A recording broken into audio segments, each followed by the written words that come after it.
Good morning friends. आज फिर देख लेते हैं। आज हम लोग एक देखते हैं घात और घातांक का घात घात और घातांक का नेक्स्ट चैप्टर है ना। और घातांक का सॉल्यूशन है ना। सॉल्यूशन देखते हैं, छोटा छोटा देखते हैं, जितना शॉर्ट होता है उसको देख लेते हैं।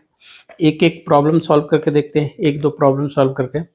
तो आप लोग का जस्ट वो क्लास 7 का ही हम लोग कर रहे हैं। तो देखिए एक चीज़ आप लोग को और दिखाते हैं इसमें कि हम लोग देखे थे क्या, फॉर्मूलाज वगैरह है। तो लिंक है, डिस्क्रिप्शन में दे देंगे लिंक आपका। तो इसमें आपका एक चीज़ देख लीजिएगा आप लोग, जैसे 32 है ना, 32। तो 32 को हम लोग क्या लिख सकते हैं, ये चीज़ देखिए। 32 को किसके पावर में लिख सकते हैं, है ना। 32 को हम किसके पावर में या किसके घात के रूप में लिख सकते हैं। 32 को हम लोग किसके घात में लिखेंगे, ये हमको देखने के लिए इसको क्या है, गुणनखंड कर देते हैं। तो हम गुणनखंड करेंगे तो क्या होगा, 2 से देंगे 16, 2 से देंगे 8, 2 से देंगे 4, 2 से देंगे 2। ठीक है, तो इसका क्या मतलब है ना। हम लोग गुणनखंडन करते हैं इसका। तो गुणनखंड क्या है, प्राइम फैक्टराइजेशन जिसको बोलते हैं, है ना। अभाज्य गुणनखंडन है। तो अभाज्य गुणनखंडन हमारे यहाँ क्या हो गया, गुणनखंड निकालिए। तो इसको सजा करके लिखेंगे तो क्या लिखेंगे, 2 गुना 2 गुना 2 गुना 2 गुना 2, है ना। तो इसको 2 गुना 2 गुना 2 गुना 2, तो हम अभाज्य गुणनखंड में इसको लिख सकते हैं 2 का पावर 5। ठीक है, ये तरीका है। अभी ये आपको एक और आ जाता है, मान लीजिए देखिए, एक जस्ट उदाहरण दे रहा है। 81 को बोलेगा अभाज्य गुणनखंड के घातों के रूप में लिखिए। 81 दे दिया, तो 81 को हम लोग क्या करेंगे, किससे जाएगा, 3 से जाएगा। छोटा छोटा संख्या लीजिएगा, कभी भी गुणनखंड करते हैं ना तो 2 3 5 7 इस प्रकार से लेते चलेंगे। 9, हाँ 11, 9 का लेने की जरूरत नहीं, 11 अभाज्य संख्याओं को लेंगे, 9 को नहीं लेंगे क्योंकि 3 का 3 आ ही जाएगा, 3 से वो डिवाइड होगा ही होगा। ठीक है, तो हम लोग नीचे से ऊपर तक चलते जाएंगे।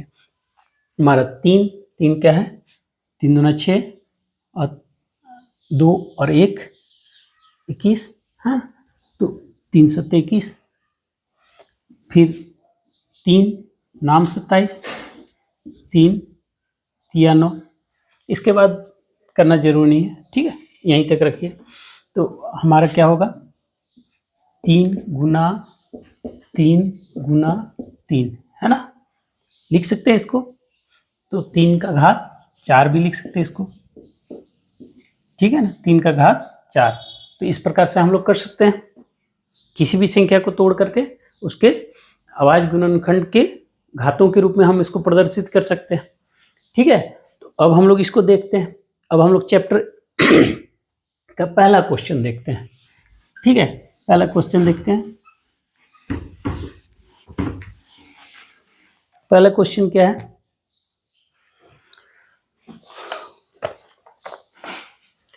दो का घात 3 गुना 3 का घात 4 गुना 4 3 गुना 32 हो गया। तो अभी आप लोग को बताए क्या, 4 को क्या कर सकते हैं, देखिए 4 को लिख सकते हैं, 4 का फैक्टराइजेशन करेंगे तो 2, इसको 2 गुना 2 लिख सकते हैं या 2 का पावर 2 लिख सकते हैं। ठीक है, तो हमारा 4 हो जाएगा। ठीक है, तो हमारा 4 हो गया।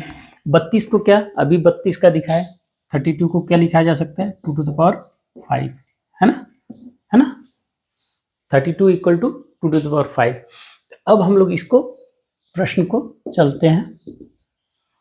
ठीक है, तो हम लोग यहाँ इसको लिख देंगे क्या, 2 का घात 3 3 का घात 4 2 का घात 2 बटे 3 गुना 2 का घात 5 हो जाएगा। तो बहुत सारा है, तो हमारा क्या है, सबसे पहले इस दोनों को देखिए, जहाँ क्या है हमारा आधार क्या है, समान है, वही गुना होगा।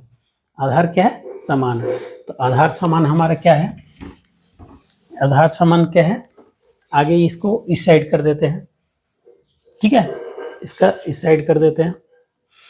तो 2 का घात 3 और 2 का घात 2, तो 2 का घात 3 गुना 2 का घात 2, इसको हम इसलिए कर दे रहे हैं, एक साइड कर दे रहे हैं कि आपको सुविधा हो जाए। 3 का घात 4 बटे 3 2 का घात 5, है ना। ये थोड़ा ऊपर होना चाहिए था क्योंकि 25 जैसा लगने लग रहा है, ठीक है। तो आप यहाँ क्या करेंगे हम लोग, 2 का घात 3 जोड़ 2 5 गुना 3 का घात 4, और यहाँ हमारा फिर क्या आ जाएगा,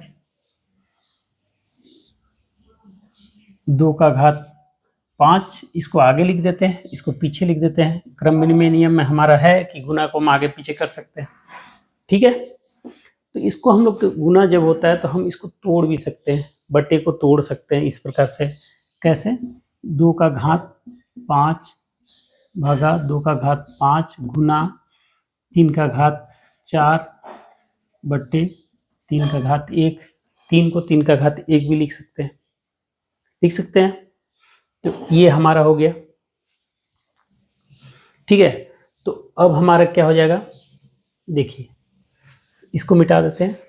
अब हमारा यहाँ इसको सॉल्व करते हैं, क्या है, 2 का घात 5 बटे 2 का घात 5, तो 2 का घात 5 बटे 2 का घात 5 गुना 3 का घात 4 बटे 3 का घात 1, यही लिखा हुआ है। तो यहाँ क्या होगा, ये बटे में है ना, तो ये ढंग से क्या है, a⁴m, आधार दोनों का समान है, divided by a⁴n equal to a⁴m minus n, हमारा यही होगा।